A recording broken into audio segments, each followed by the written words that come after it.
In other news, Kim Jong-un, the dear leader of North Korea, has reappeared. What was he doing? After a 40-day hiatus. Well, they don't say they're tight. 40 days, Yeah. 40 days and 40 nights? The whole thing. I guess so. It's like the movie. Is he trying to show us that he's Jesus? Yeah. Yeah, you got to read behind the... you got to look for all the... what they allude to into history. That's crazy. But he came out with a walking stick now. Oh, okay. So he's got a limp now. I guess so. That's what so did he like fight off a tiger in those 40 days? I don't know. That's There's why he has a walking some stick? mythical explanation. This guy's awesome. If he comes up with some story about killing a tiger, he rode a unicorn and then he choked out a tiger. Yeah. And, this kind of reminds me of Amazing Amy. How many days was she missing? Oh. Okay, are we going into Amazing Amy coverage? Sure. Okay, warning, spoiler alert, we will discuss in full with conclusion. We covered Gone Girl last episode, and we spoiled The Equalizer.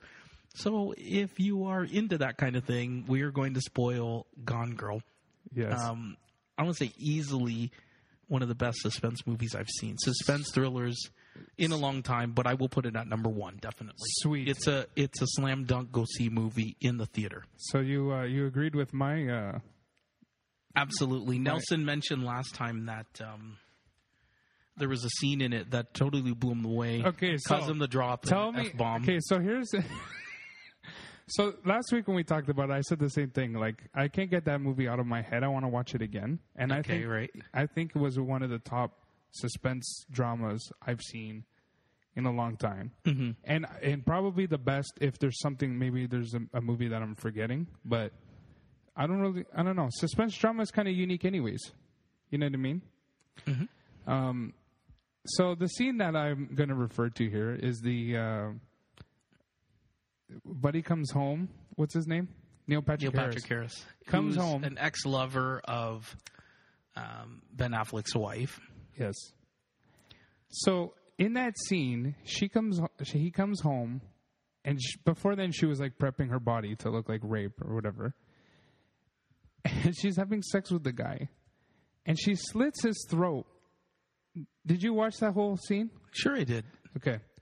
In that scene, there was a few things going on in my mind. One was, holy fuck, and I think that's where I yelled out, and then I'm like, oh shit, I'm in a movie theater with a bunch of other people. I need to like not yell out and ruin this for everybody else. And I'm watching it, and I've never seen so much blood squirt out someone's neck in my life. They did so well the way they did it.